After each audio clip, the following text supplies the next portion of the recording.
Welcome to A&N In Depth. If you have ever been frustrated by your leaders who know nothing about what's new in the world in terms of methodology and digital and evangelism and all of this, this episode is for you. I'm here with Richard Stephenson. Welcome to A&N In Depth. It's a privilege to be here. Thank you, Sam. You are responsible for digital strategy for the World Church.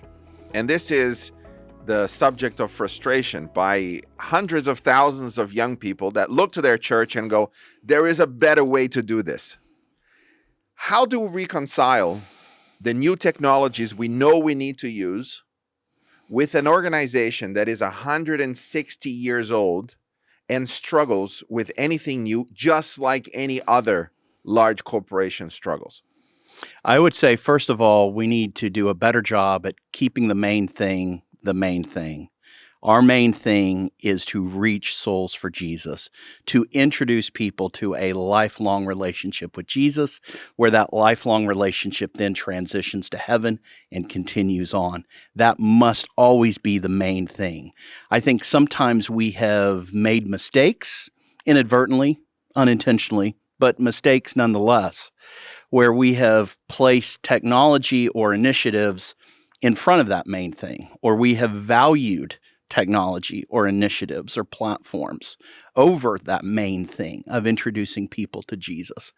And so what I believe the Lord is calling us to do is take a much more utilitarian approach, if you will, that we take what works, and in order to do that, we have to know what works. We have to have metrics to understand what works, but we take what works and we emphasize that.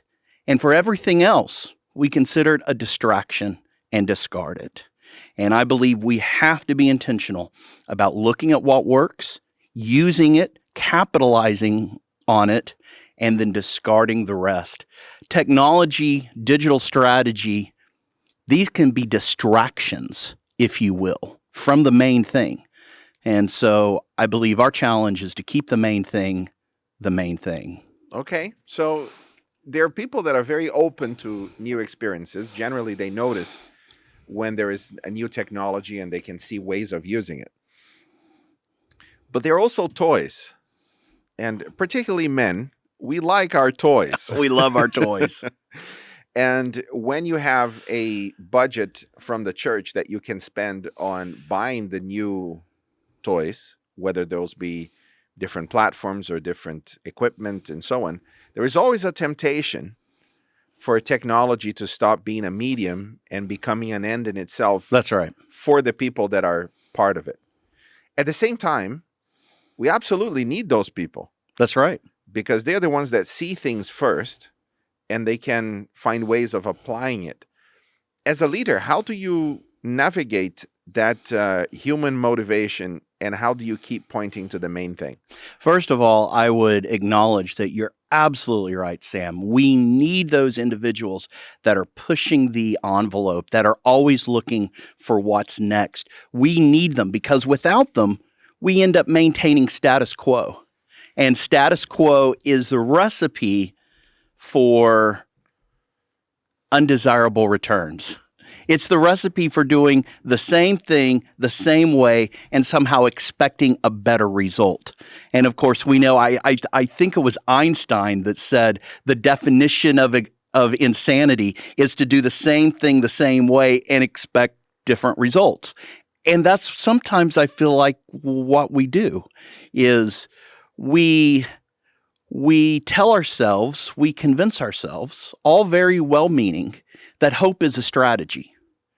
That hope is the strategy for this platform or for this project. We hope it turns out. We hope that it will be successful. We hope that the Lord blesses.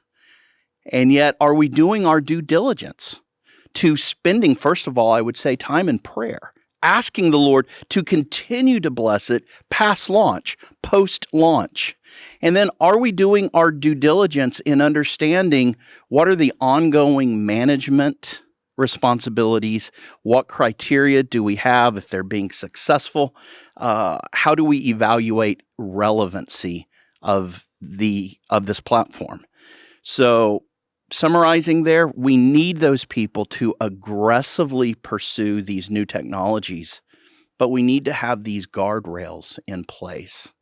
And the guardrail right here and right now, what we're building, what I'm so excited about, is we're building a digital strategy for the General Conference, which we hope will be a template, not in a prescriptive or arm-twisting way, but in a collaborative way with our divisions, that we come together as one church and we embrace a digital strategy to reach people for Jesus.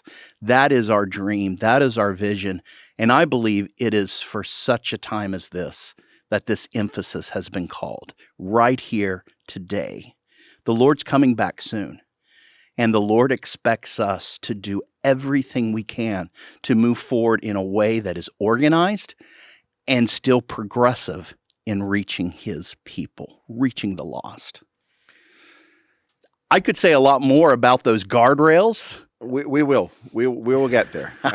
This is an in-depth. We're going to go in depth. Praise the Lord, brother. But I'm ready. I still want to struggle with the general elements of how to create an environment of innovation, an environment of rapid failures where you can learn from your mistakes and then find something that works. Because the world is changing very, very quickly. And one of those shifts when it comes to digital is that it is challenging the structure of the Adventist Church. So I have another podcast with David Trim called Mission 150, where we visit all of the mission stuff. And it hasn't been aired yet, but we just recorded an episode that talks about the reorganization of 1901 and 1903. Okay.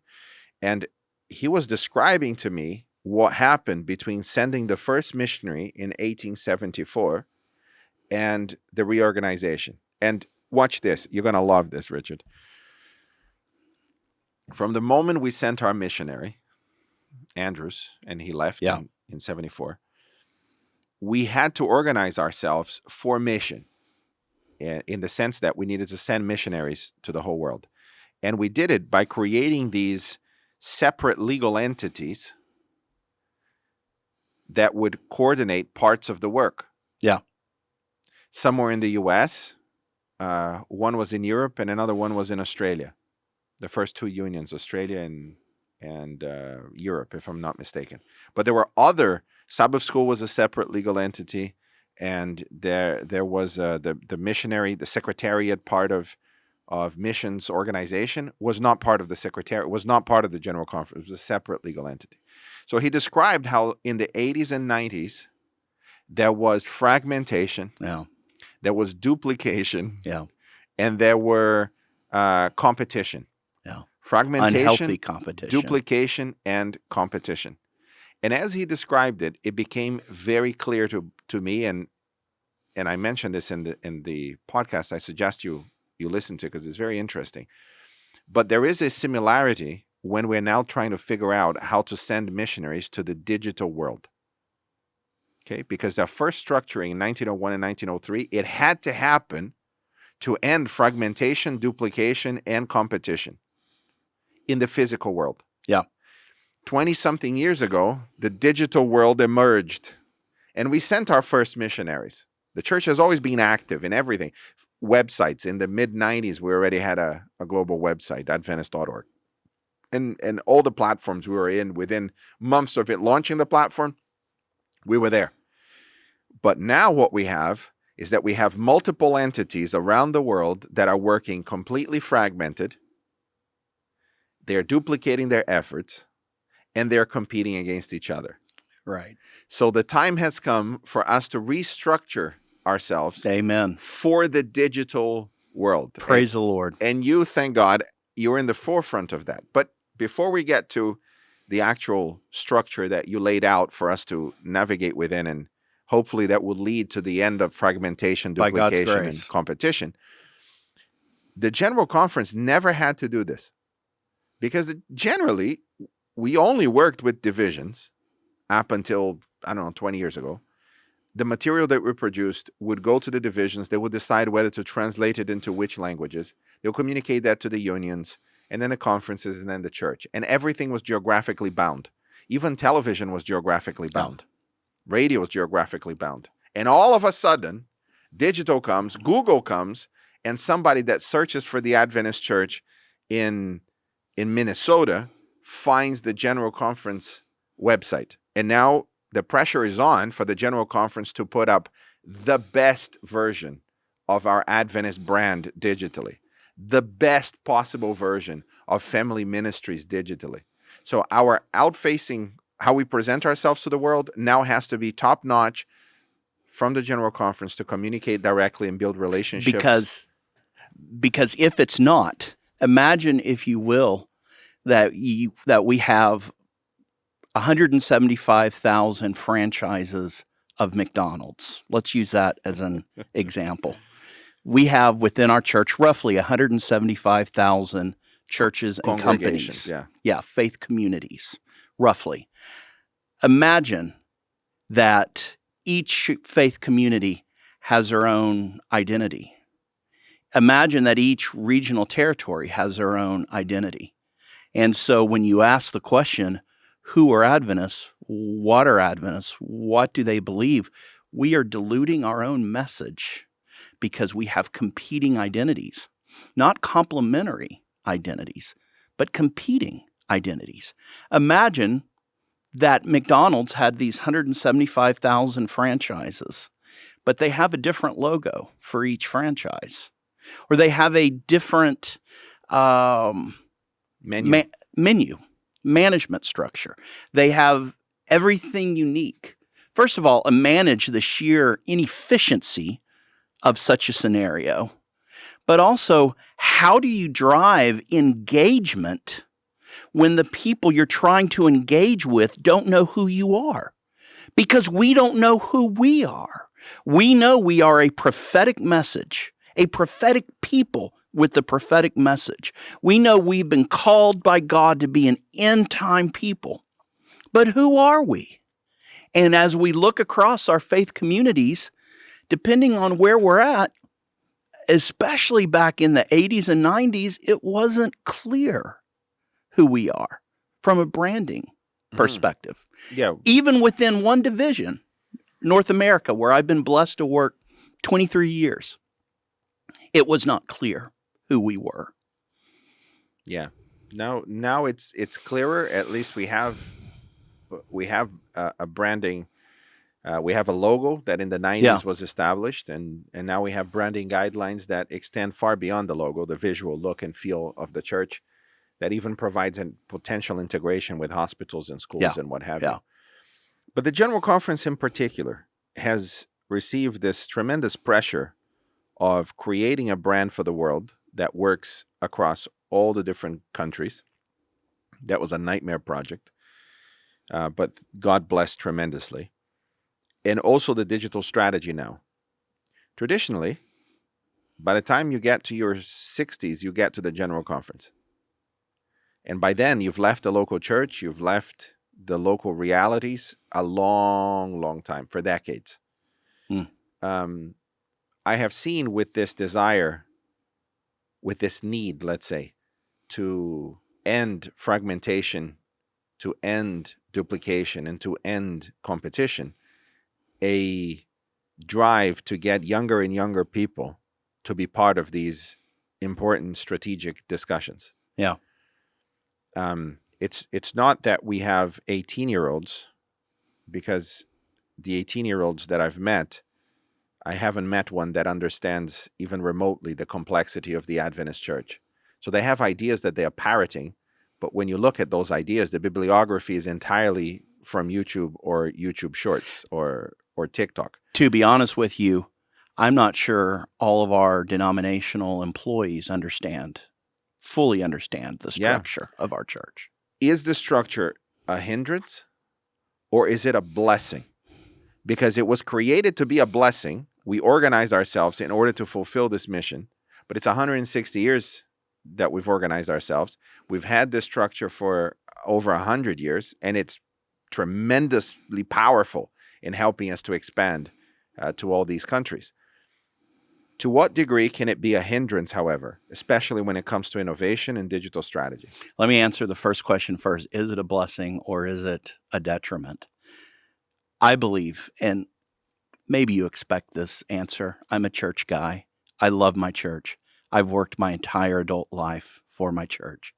I love my church because I believe it's the bride of Christ, not because it's perfect, because it's not because it's infallible, because it's not, but because God has claimed her as his, and I want to be a part of that.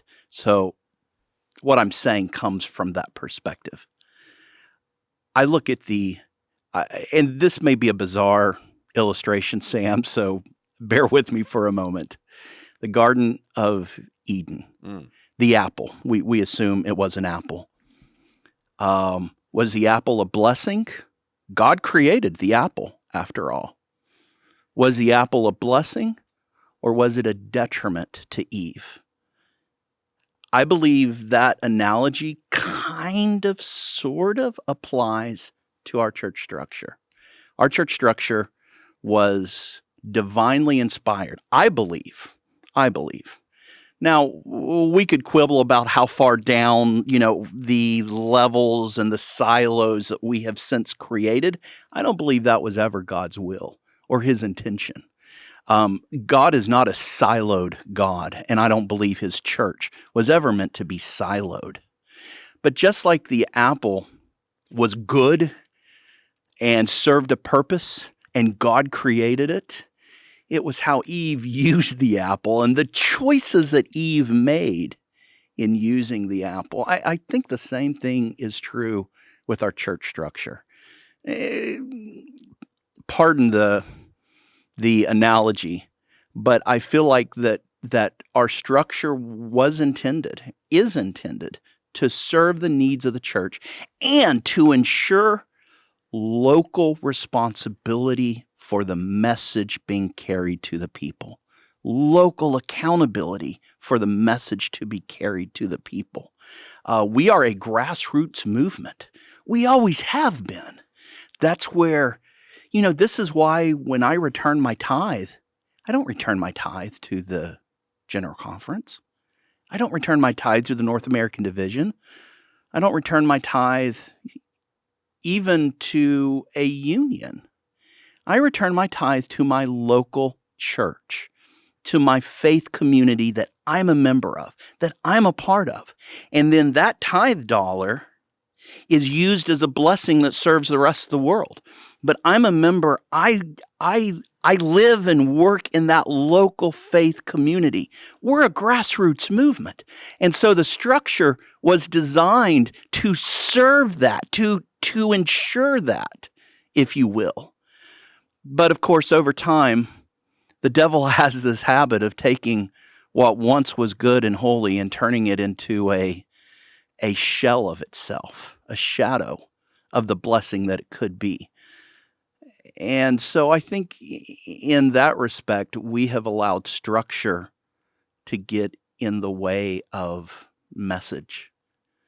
We've allowed our hierarchy and territory to define how we interact with each other. And that is where the problem really is, because we do have this unhealthy competition. We do have this territorial mentality, if you will. And I believe that can be counterproductive. I believe it is counterproductive, especially from a digital perspective. And when you say territory, it's not just geographical territory. It's territory in terms of the field that you operate in. That's right. No, video is just for us. That's right. No, you don't have control over video creation and so on. So we find ways of, but that generally comes from a confusion, about which part you fit in the bigger picture. It comes from confusion, but if I may, and I just want to share, I hope I'm not over disclosing, it also comes from kingdom building, small k. I see. Sometimes we can get in the habit of kingdom building. Am I building, I'll use our own example, our immediate context here. Am I building the general conference? Am I trying to collect some authority to exert over others? Or am I working in a bridge-building, collaborative manner that seeks to reach people where they're at? You know, the difference is massive between those approaches. And I think sometimes we think we're kingdom building, capital K, God's kingdom, and we end up maybe kingdom building to our own interests. In my experience, Richard, and it's not extensive, but in my short 8 years here, I have discovered that most of that does not come from malice or even a sense that's exactly of power. right. Yeah. It comes from a confusion about what it is that it's different about the ministry that I have compared to others. So we've done the hard work over the last few years, and you've been part of that too here, of trying to find out what is the difference between Hope Channel and Adventist Review and Communication, just the media entities. Yeah. And we're now trying to struggle with the rest of the ministries and departments, not in what they do that is the same. We always focus on the mission, but in what way are they different from the others? Because what really matters is who's the we. So we need to proclaim. Well, the church needs to proclaim, but what part of that are you taking care of? What is it that your ministry is? What's your lane, essentially? And if people don't know their lane, they're going to go all over the place and they're going to hit others. And then we're going to have fragmentation and competition and duplication. So back to a point that we were talking about earlier, we have a mandate to proclaim the special messages to 8 billion people. That's right. And God has called us to do this, first of all, locally. That's right. So in the communications department where I work, people come to me, especially when we deal with vendors and others, and they have a different idea of what a world headquarters is, right? So they're like, okay, but that's your brand. You need to enforce it everywhere. I go, look, we are fragmented by design in that sense. There is no power of the General Conference to communicate an edict to the world that from that moment onwards it will be like this. I often say that there is we don't have the power to coerce.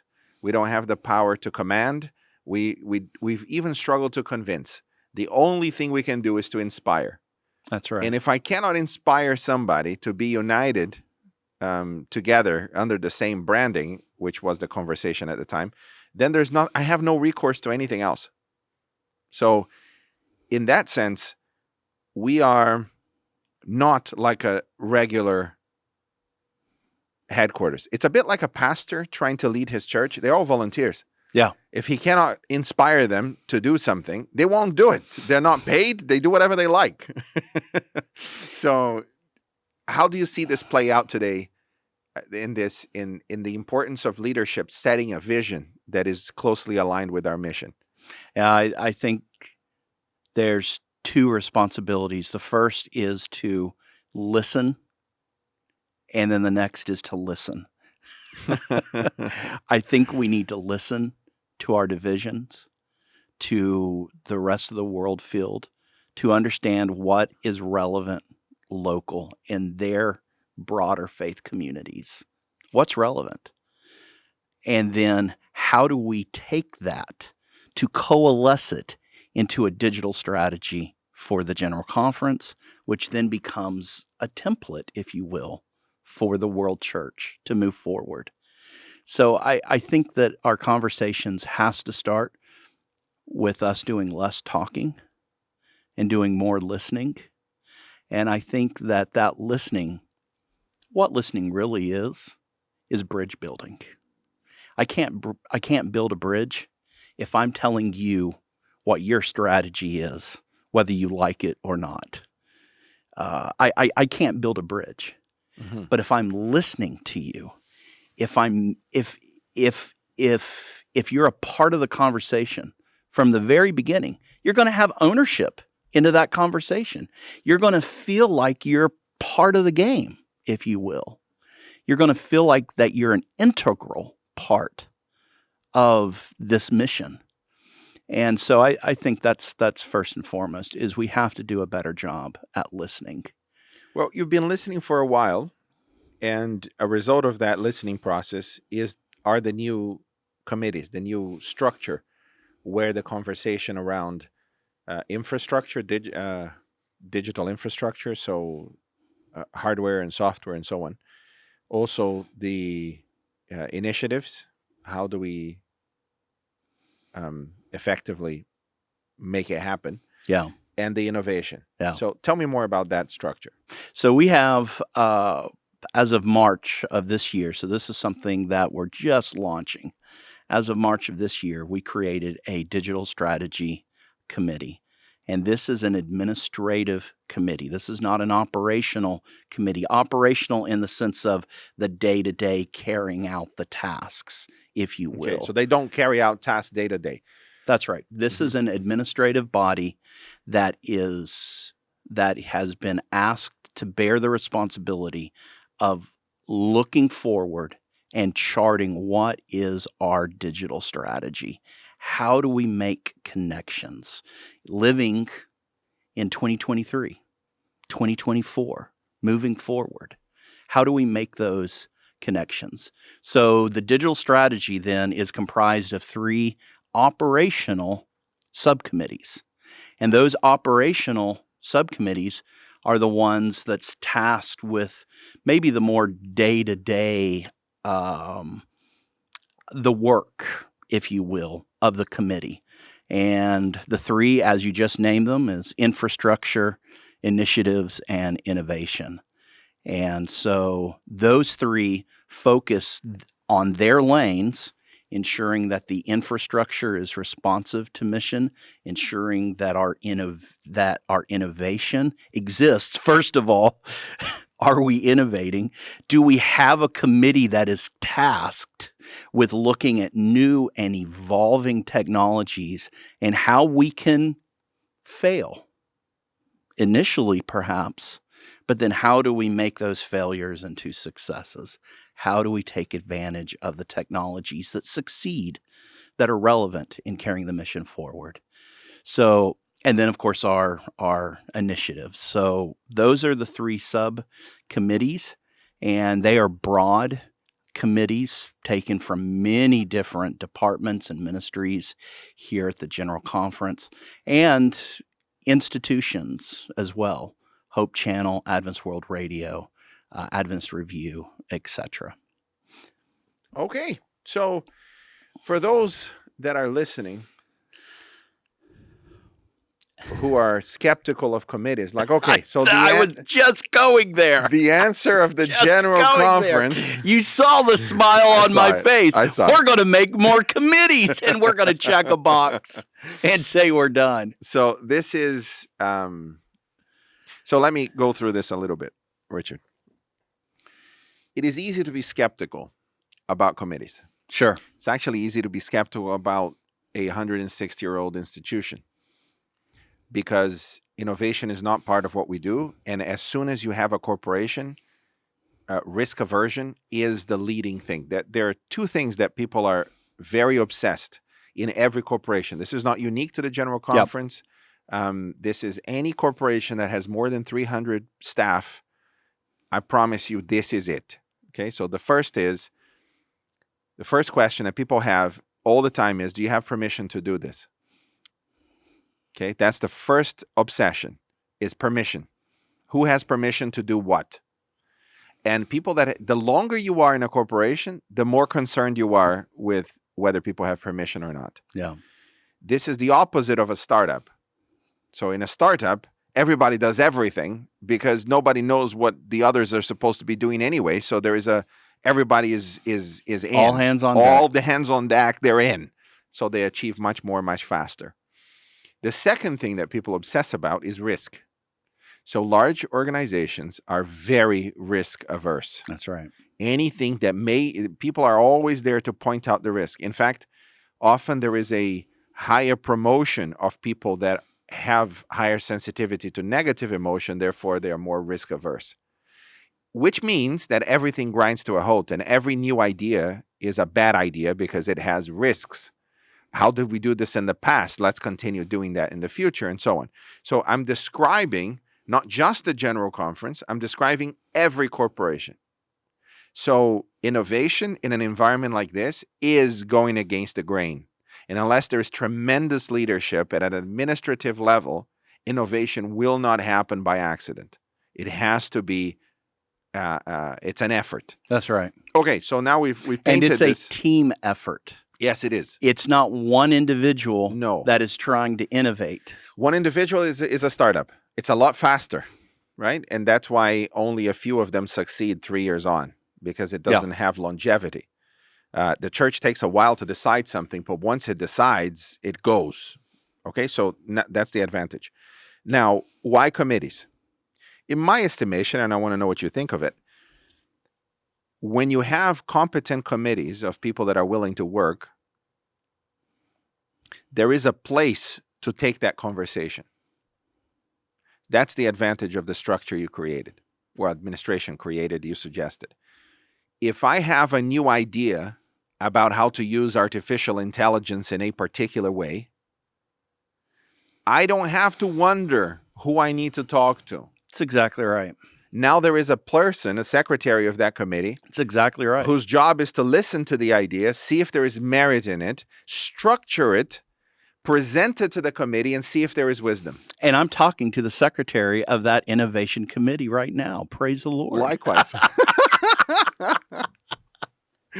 So this is the advantage of it. There is a place that you can go and talk to. And I've been here for years, and there was never a place. The Digital Evangelism Initiative took 3 years. Yeah. Talking to everybody, literally everybody that would listen, that we actually need to do something in digital. And the response was always, "You're right, we do. But who has permission to do what? Yeah. And what are the risks?" The challenge is even trying to figure out which committee the idea would go to. When we look at the number of committees we have, which is significant, how do I know which committee this idea would go to? There could be, at any given point in time, there could be 3, maybe 4 committees that might have scope into what you're suggesting. And so we want to try to eliminate that doubt. You eliminated many committees as well, We did. which is very interesting. I think it was 5 that died. Yeah, 6. 6 committees. 6 committees. Killed, dead, Yeah. done. In one action. I had never heard of something like that happening. It seems to me, and we're going to touch on this in the next episode, understanding the structure, knowing the rules, is absolutely crucial for pastors and leaders that want to impact the church positively. If you don't understand the structure, if you resent the structure, you are thereby minimizing the potential impact that you could have in the mission. Would you agree with that? Totally agree. 100% agree. Okay, so we end it here. And the next episode, we will be talking about the local church. Because people don't join or leave the general conference. That's right. They join or leave the local church. That's right. Which leads to a very interesting subject that everybody's talking about now, the role of the general conference Yes. in this new century that we're entering in. Yes. But for that, we'll go to the next episode. Thank you for listening to A&N In Depth. This is an exciting discussion about digital strategy. And you are listening to this in a digital device, which means that you should subscribe and like if you're on YouTube. Comment also. Send us questions. Richard will read all of them as well. As well as if you're listening on Spotify or iTunes, make sure you subscribe so you get all the episodes. Until the next episode, I hope that you are well and that you continue to enjoy what we do here. See you then.